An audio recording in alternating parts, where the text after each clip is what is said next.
I have been spending a lot of time praising Blackmagic cameras here on my channel. I'm in love with the image quality from Blackmagic. But now I am selling all my Blackmagic cameras. I have owned the Blackmagic Ursa 4.2K G2 version. I have owned two Blackmagic Pocket Camera 4K and a Blackmagic Pocket Camera 6K. And also the original Blackmagic Pocket Camera from 2013. The original Pocket Camera might be the camera that I loved the most, but I also hated it at the same time. I made a whole video about how much I hate that camera, even though I love it. So many didn't get the point that I love the camera, but I hate so much about using the camera, because everything but the image quality with that camera was actually bad to use. And that's also one of the reasons why I'm selling all my Blackmagic cameras and now switching 100% to Sony. I have a Sony a6600 there. I have a Sony CV1. And now I also own this Sony a7 IV. Which this camera is actually the reason, one of the reasons I'm selling my Blackmagic cameras. I found this on sale. I don't know how I got this, but I got it on Amazon for a deal that's close to 2,200 euros. So for me, it was a no-brainer that I could actually sell my Blackmagic cameras and switch all the way to Sony full frame, which I've been dreaming of doing for a long time. Now, there's nothing wrong with Blackmagic cameras. It's just that they don't fit to the way I work. I love the Blackmagic RAW.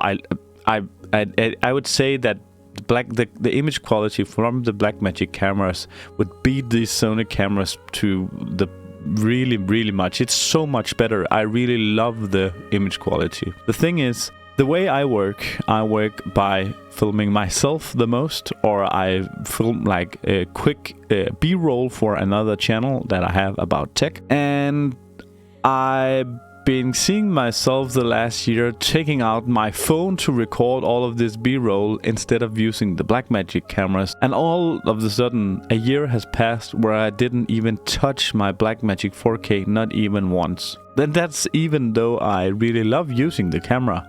I love the image quality, I love the menu system, I love that it's so easy to use everything on the camera, but I don't love the quality of life features, or actually the missing quality of life features. A small thing with the Blackmagic 4K and 6K and so on, it's the form factor. For me, who are not rigging the camera up to be a big cinema camera, but I just want to shoot something small with it, the form factor just doesn't fit me. This camera is on the larger end. The a7 IV also have like insane autofocus like all other Sony cameras, and like the a6600 is autofocusing on me right now, and now on this product instead, and now back to me.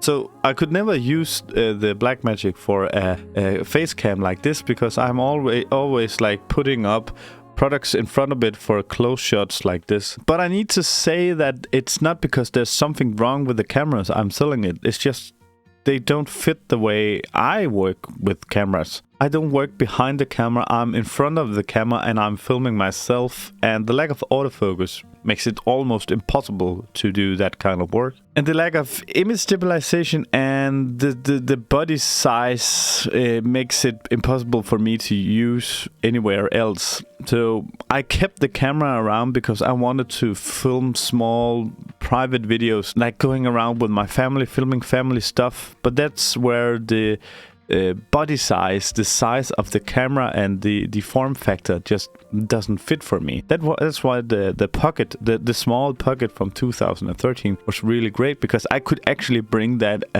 to many places. That's just had another problem with the batteries. I had to bring like 10 batteries in order to shoot 20 minutes of video. I'm just saying to you, if you're anything like me, you might fall in love with the Blackmagic image quality, and you might even be able to make some nice videos with it. But in reality, you need to buy the camera that fits the way you work. I like the Blackmagic cameras much more than I like the Sony cameras actually. But now I have 3 Sony cameras because they are so much easier to produce the kind of things that I'm making with video cameras. So you can't go and buy a camera just because you like the camera, and you need to buy a camera that fits the way you work. The thing I'm going to miss the most with Blackmagic cameras is the Blackmagic RAW format, but I recently learned that RED is the reason that all other cameras don't have compressed RAW inside of the camera body. RED apparently have a patent on filming compressed RAW inside a camera. That's why you see cameras like Canon and Sony and so on. Every time you are going to shoot compressed RAW with those, you're using those monitors on top to film inside it, because the camera can actually do compressed RAW, but it's not allowed to do compressed RAW because RED is just patent trolling. Right now there is a case going on against Nikon where Nikon wants to add ProRes RAW or an NRAW or something inside the cameras, but they can't do that. The only way that Blackmagic got around this is by the fact that Blackmagic is not technically a RAW format, and that's why the patent doesn't work for RED to take down Blackmagic. My dream is like a nice to use camera like the Sony lineup could have compressed RAW instead of the file formats we are using right now. I haven't found my way around the S-Log profiles and log things yet, and I don't like the fact that you can pick a shutter angle as you can on a Blackmagic camera, and there's so much more like cinema settings that I found on a Blackmagic camera. So easy to use, even for me who is not like good at it, but so easy to make pick all of these settings on a Blackmagic camera. The settings menu on the Sony cameras is notoriously bad, but just like give me a shutter angle and give me compressed RAW inside it, and I know RED is going to come after all these companies, so I really hope Nikon wins. But I need to say once more, I really love the Blackmagic cameras. There's nothing wrong with them. It's wrong with the way I work, and hopefully in the future Blackmagic would get autofocus like Sony, or Sony would get Blackmagic RAW or something, so I can get the perfect camera for me. But right now I need to pick the camera that actually can do the things that I'm doing with the camera.